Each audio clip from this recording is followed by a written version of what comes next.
Tonight at 6, we have updates on the college Republicans' painting on the Kent State's historic rock and how it's affecting some community members.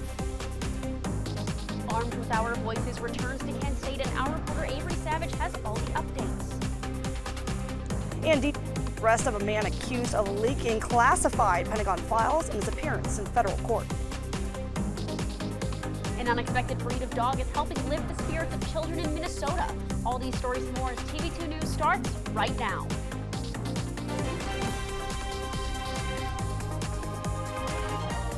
This is TV2 News. Good Friday evening, Portage County. Thank you so much for joining us. I'm Gabby Jonas. And I'm Olivia Sharp. We begin our show with continuing coverage on the Kent State Rock. Jacob Brooks sat down with the organizer of the protests and breaks down the university's response. Hi, Jacob. Hi guys, now the rock is painted with the transgender pride flag, but before it was painted with a message that many people found offensive.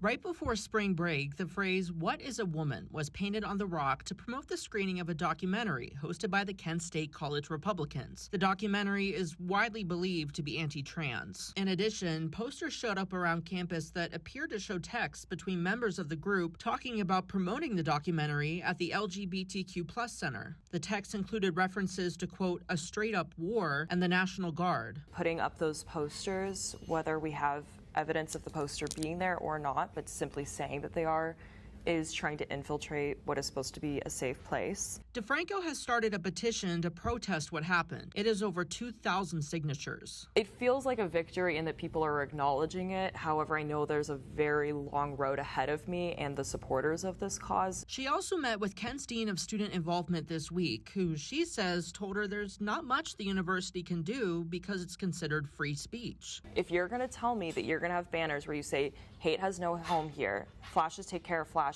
and then you are not going to outwardly acknowledge hate speech and hold these people accountable, it feels performative. In a statement, university spokesperson Eric Mansfield said they're fully committed to supporting First Amendment rights, and they encourage individuals of all viewpoints to share their unique voices. Also, it's unclear if the college Republicans support the actions of these members. In an email, the president of the group says he won't comment until they meet with the university next week. I think the Kent State College Republicans, they've done a lot of really great things in the past. They've had networking events, they've had resume workshops. It's only recently that they've taken on this hateful tone. Since she started the petition, DeFranco says she's gotten death threats, along with threats to burn down her and her family's homes. I personally believe that I've been followed, or that people have shouted things to me from their cars. I don't feel safe on campus. In addition to her safety, she's also concerned that the text references to the National Guard might mean a threat on May 4th. She says the May 4th task force is concerned too. I'm not trying to confirm anything. I'm just saying that when I showed the evidence to the May 4th task force, this was a really high concern to them. DeFranco said her goal isn't to make the university look bad, but instead she wants to make them look better. I don't want this to be a smear campaign, because I think part of loving someplace is holding it accountable to what you believe in. This issue is so much bigger than Kent State, and all I'm asking for them is to be on the right side of history. And we tried to get interviews with both the director of the LGBTQ+ Center and the director of the Center for Student Involvement. They were not available. I'm Jacob Brooks, TV2 News. Thank you, Jacob. Now, Kent State undergraduate student government was awarded the Outstanding Student Government Achievement Award during their Week of Kindness event. The students were awarded at the conference by the Student Government Association, where they say they were honored and when they received the award. According to COSGA's website, USG was given the award by the event's mission by aligning and embodying students' purpose through learning. Today was day 2 of the 8th annual Kent State Environmental Science and Design Research Symposium.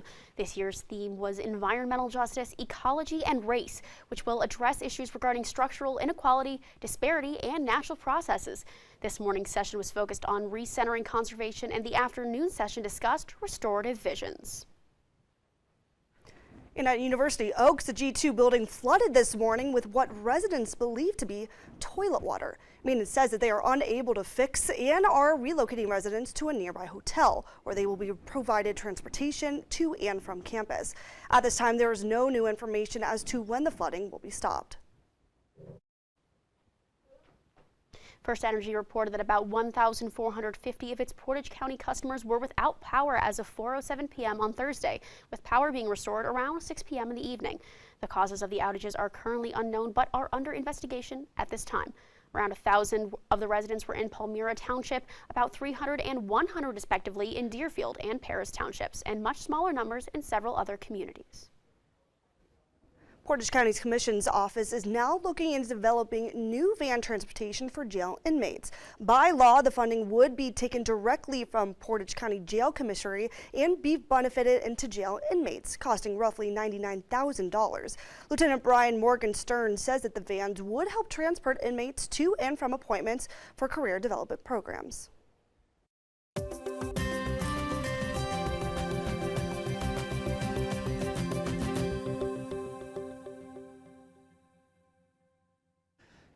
Hello all, Portage County in Northeast Ohio. Hope you're staying cool out there on this hot, balming April day. I'm TV2 weather anchor Odin Amador-Gorby with your Friday evening weather forecast. Now currently in Kent we do have an air quality alert that's out from now until Sunday at 12 a.m. Eastern Standard Time for our area. Air quality levels will be unhealthy for sensitive groups like children, elderly people, and those with breathing issues. Be very careful while exercising today. Stay hydrated, drive a little less, don't idle your car, turn off your engine, carpool, walk, bike, and possibly work from home if you can, and wait to mow that lawn. Refill your gas tank after sunset too. So be aware of those things as you are going out and about to reduce air pollution in our area. And as we look towards your Northeast Ohio temperatures right now, we are dealing with temperatures that are not accurate, but we'll say them anyway. 49 Kent, 52 in Cleveland, 53 in Worcester, Mansfield at 55, 82 in Sandusky. Now that one's probably more accurate, the 82 in Sandusky, because it has been a hot one for sure. And as we look towards your hour-by-hour forecast, we will be dealing with cloudy skies for your 7 o'clock, 77 degrees, 9 o'clock, 71, and 11 o'clock, 65 degrees. So it'll definitely be a cloudy day for sure out there all across the area. That's all I have for now, folks. In my next update, I'll have your weekend weather forecast. Back to you guys at the news desk.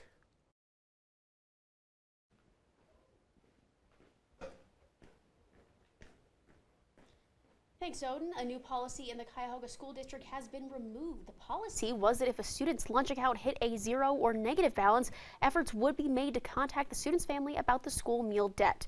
But the student would be provided up to 6 meals before not being served. The policy was passed around a month ago, but was rescinded due to the concern that the district would refuse to serve students. A 40-year-old man was struck and killed by a hit and run in Akron's Highland Square neighborhood yesterday evening. Akron police say that the man ran into street just before 11 p.m. on the north side of West Market Street, where he was struck by the hit and run. The man was taken to Cleveland Clinic, where police say he later died. At this time, the vehicle is said to be described as a dark-colored SUV, where the crash remains under investigation. The Akron Police Department is investigating the death of a 24-year-old man who was found shot in the canal in downtown Akron. The man was identified as Tyson Arnold, who died of a gunshot wound to the chest. His death has been ruled as a homicide. Preliminary investigations have found over a dozen shell casings at the scene, as well as 2 cars struck by gunfire. Anyone with information is asked to call detectives at 330-375-2490 or Crime Stoppers at 330-434-COPS.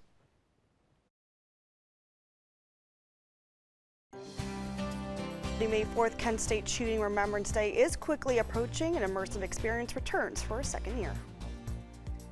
France is preparing for massive protests following the ruling of their controversial pension reform bill. More on the bill and its implications. Welcome back. Armed with our special voices is a special immersive experience that has returned for a second year in the Student Center. Our reporter Avery Savage has the full story. Hi, Avery. Hi guys, a new May 4th exhibit in the Student Center opened Monday and drew in a large crowd of students and faculty. The immersive experience showcases activism from May 4th, 1970 through today, including voices on gun violence. It's a pure labor of love. It is a totally immersive experience that acquaints you and navigates you through what happened on May 4th, but takes you through contemporary student movements. This year, as contemporary as the student movement against gun violence and mass shootings in Nashville. Armed with Our Voices is an exhibit offered both in person and online, designed by the Wick Poetry Center in partnership with the May 4th Visitor Center to commemorate the anniversary of the May 4th shooting that happened in 1970. The exhibit is called Armed with Our Voices, and those people who come to interact with the exhibit, to pause and to feel, and to take in the content, we want them to feel empowered in their voices. The exhibit allows students to interact and connect to history through a contemporary moment that brings attention to issues surrounding gun violence, economic disparity, and racial injustices.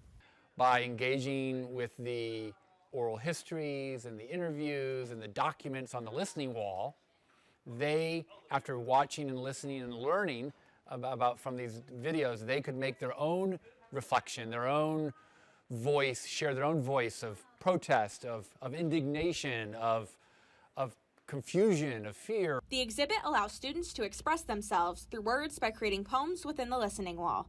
One student hopes the exhibit leaves a lasting impact on the local community.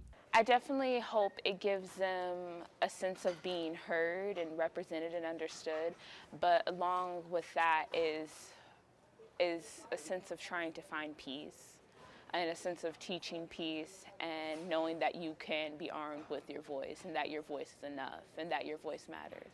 The title matters to me here because against violence, whether it is the violence that happened more than 5 decades ago at Kent State or whether it was the violence that happened this week in Kentucky, those who are not armed, which is almost all of us, have one power, one superpower that we don't need a license for, and that is our voices. The exhibit will remain open through May 5th following the annual May 4th commemoration. For more information, you can visit armedwithourvoices.org. Reporting for TV2 News, I'm Avery Savage. Earlier today, the man accused of leaking Pentagon files was taken to federal court in Boston. Jack Teixeira, the 21-year-old responsible for the incident, was charged with unauthorized removal and retention of the classified documents and materials.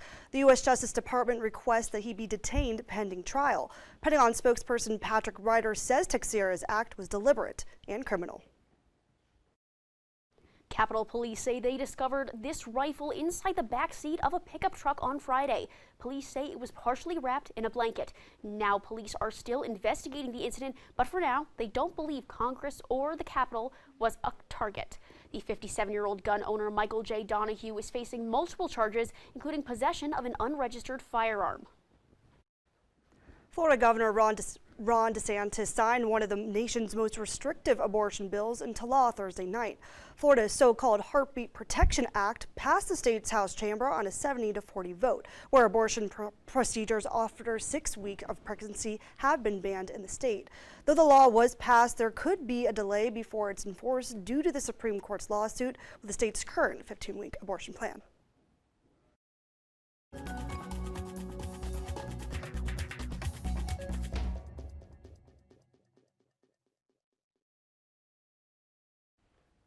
Now it seems like everyone out and about these days. Absolutely, but unfortunately with that comes a lot of traffic news. And for that we turn to our correspondent Michael Neenan. Hey Michael.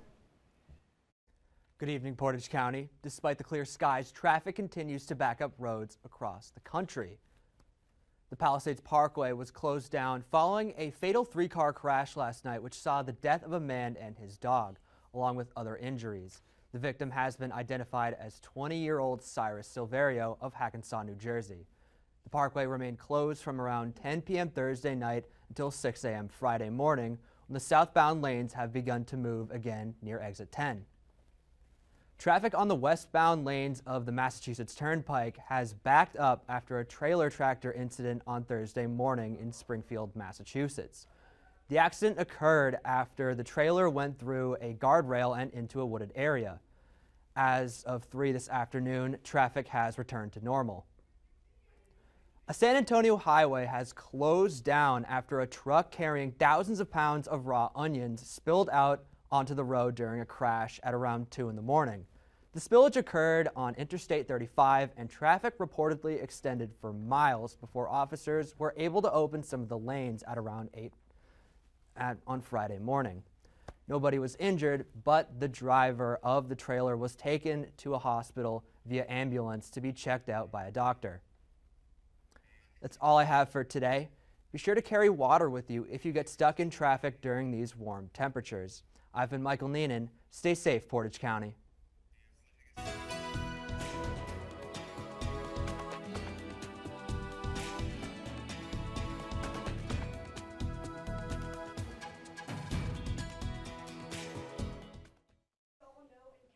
Unusually warm. Well, there is an early taste of summer hovering over the Midwest and Northeast. Some states could see record-setting temperatures as much as 30 degrees above normal for this time of the year. Yeah, the National Weather Service says some states will see temperatures 25 to 35 degrees above average for this time of year, and I know I, for one, am loving it. What do you think, Gabby? Oh, I definitely agree. It's going to be a hot one. I was outside today, and I was boiling already. Absolutely. But, Odin, what do you think about these the hot temperatures? Well, I think it's been pretty incredible. I mean, it's been crazy. Like, even our newsroom was like hot today because the AC was out. So, you know, it's been hot all over the place. I know I was burning out there today for sure. So please be careful out there. Stay hydrated. Stay safe. Don't do anything extraneous right now. But we will be talking about some rain for tomorrow. We will be dealing with rain showers for your Saturday. It's still going to be really hot, though. So it'll probably be 78 degrees, and it'll probably be really humid because of all that rain. So be aware of that. So make sure your AC is running tomorrow for sure. And as we look towards tomorrow, or Sunday, excuse me, we will be dealing with the chance of thunderstorms because there will be a bit of a cold front pushing through, which will bring the temperatures down for next week. Because next week we may be even talking about a little bit of snow, so this will be a big cold front coming through. I can see Joanne, she's like, oh. But anyway, so we'll deal with thunderstorm chances for your Sunday. Strong winds will be possible with some of these storms. They could be a little bit severe, so please be aware of that for your tomorrow, or for your Sunday. And let's look at the 7-day outlooks because it's going to be very interesting how the temperatures are going to go from being up in the high 80s down to the 40s. So Saturday, we will be doing 78 degrees and rainy skies, but then Sunday, we will have the chance for some thunderstorms, a high of 80 degrees. Now remember, for Sunday, we might have some sunshine too, so it's going to be scattered in nature. But then for your Monday, it will be rain showers again. But Tuesday will be an interesting one because we'll be dealing with some snow chances for your morning commute, 46 degrees on that day, as the temperature will start to dive towards Monday and Tuesday. And then Wednesday we'll start to do with partly cloudy skies as a warm front will finally come back through again, bringing temperatures up to 63 degrees. Thursday we'll deal with a high of 74 degrees and partly cloudy skies, and Friday high of 72 with partly cloudy skies. So it's going to definitely be a bit of an eventful week for sure. And that about wraps up my burning hot Friday weather forecast. Please stay cool and hydrated out there. Have a great weekend, everyone. Back to you guys at the news desk. Thank you, Odin. After months of protests against France's new pension reform, the country is bracing for the government's ruling on the constitutionality of the reform. Over 400,000 people protested yesterday in anticipation of the ruling, and even more are expected to be there today. There have been frequent strikes and protests over the last 4 weeks since the reform was first introduced. And China's President Xi Jinping welcomed Brazilian President Lula da Silva in Beijing to boost ties, China being Brazil's most important trade partner and key ally. Lula was greeted with military honor upon arrival, where the president spoke on trade ties and other forms of cooperation.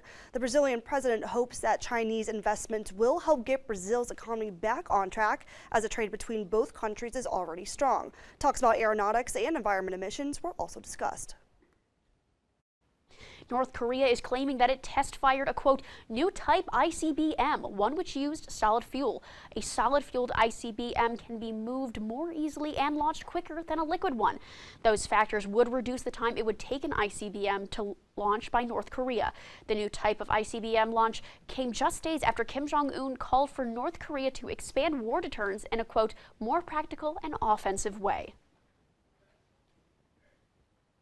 Well, grab your shovels and start digging. It is National Gardening Day. Find out the origins of the holiday and how you can celebrate. And Kent State baseball hosts rival Akron in a 3-game series. Stick around for the preview. And now, your TV2 Sports Report.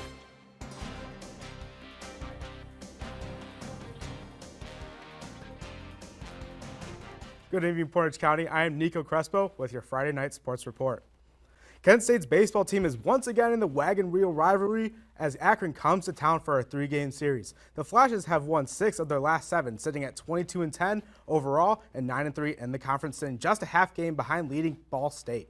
Kent State is one of the most balanced teams in the MAC, leading in multiple categories like batting average, runs, hits, and ranked 5th overall in the NCAA in doubles. The Zips are 13-19 overall and 6-9 in the conference, who are led by Jack Firestone, who has a MAC leading 13 home runs. Should be a great series to watch, so make sure you follow along because first pitch is at 6 p.m. Guardians look to win the homestand against the New York Yankees. Let's get straight to the highlights. All right, we pick it up in the first inning. Guardians have 2 runners on. Naylor's going to pop it up to the center fielder. Hicks is not going to be able to make the grab. Guardians are going to go up 1-0 in the bottom of the first. Josh Bell now up. He's going to smoke one past the second baseman. He's going to give the Guardians a 2-0 lead in the bottom of the first. Ahmed Rosario up in the bottom of the third. He's going to launch this one right into right center. Hicks running out of room. It is out of here. Guardians are going to go up 3-0 in the bottom of the third. Kyle Higashioka for the Yankees hits this one off of the center field wall. One Yankee is in, another rounding third, and then Andres Jimenez is going to get the relay throw. He's going to hit the umpire in the head. Ball's going to get away. It's going to be 3-2 Guardians. Then we got Franchi Cordero hits an absolute moonshot to right center field. It's going to tie the game up. You got top 9. Yankees score Yankees score. Rosario strikes out. Yankees win 4-3. It's playoff time once again in Cleveland as the Cleveland Cavaliers host the New York Knicks in the first round of the NBA playoffs. The Cavs have not done too well against the Knicks this season, dropping the season series 3-1. This series is one of the most interesting series in the entire playoffs. This series could go either the Knicks way or the Cavs way. Donovan Mitchell, who has ties going to the New York Knicks last offseason, will face against his hometown team. This Cavs team can beat the Knicks, especially because Isaac Okoro is set to play after missing the past week with an injury. Expect big numbers from Garland, Mobley, and Allen, and of course, Donovan Mitchell, who has averaged just over 28 points per game in his playoff career. Tip-off is at 6 p.m. tomorrow on ESPN. That's all I have for tonight. Make sure to follow at TV2 KSU Sports on Twitter for updates on tonight's baseball game and more. I've been Nico Crespo. Have a good night, Portage County. Not a golden retriever and not a golden doodle. Find out which big doggy breed is helping with owner's therapy. Tomorrow's news leaders. Today's top stories. From an award-winning student newsroom. This is TV2 News, truly Portage County. As the warm weather is blooming, so are flowers today, as National Gardening Day is today. So if you're looking for a great way to have some fun in the sun and give back to Mother Nature, plant some seeds. Whether they're flowers, fruit, vegetables, or even a tree, get digging. Now, if you don't have space for a garden, no problem. Look for a gardening club or community garden in your area to get involved with giving back. While gardening helps the earth, it also helps you, providing you with physical activity in the presence of some beautiful nature. When you think of therapy animals, you probably don't think of Great Danes, which are bigger than some horses. But Wayne Schmelik and his 2 Great Danes, Tootsie and Hulu, are showing the nation that the gentle giants are as friendly as they come. They often visit children undergoing treatment to help ease anxiety and bring a smile to their faces. That's just so cute. Oh, it's so cute. Oh, they were so adorable. Do you guys like big dogs or little dogs? I like little dogs, like little chihuahuas. They run around, they bark. I like more mid-sized dogs. I don't think I could do a Great Dane, but no hate against Great Danes. And what about you guys? I like little dogs, but I do have a lab, so. Okay. Gotcha. What about you on the end, Nico? I like Great Danes, but I'm more of a Golden Retriever guy. A Golden Retriever would be a perfect service dog. That would be absolutely wonderful. Do you guys have any other service dogs you think you'd want to have? Me personally, I'm more of a go big or go home kind of guy. I would rather have a St. Bernard as a therapy dog. I'm with you, Neenan. I love Newfoundlands, like big, fluffy, huge dogs. That would absolutely make me smile. I saw the store the other night. They're so tiny. They're loud though. What about you guys? Do you have a favorite dog you would want for therapy? Let's say a Jack Russell. A Jack Russell. Okay. Jack Russell. What's a Jack Russell? Pick. It's the only thing that came to mind. Wait, what's a Jack Russell? I don't A dog. It's a breed. It's a cute breed. That's a weird breed. I would like a miniature pinscher, wiener dog. Oh, okay, cute. Well, that's all we have for you guys today. Thank you for joining us. For updates on these stories and more, please visit our website at kentwired.com. And on social media at Kent Wired on all platforms. Be sure to check out our YouTube channel at Kent TV2. But TV2 is not done yet.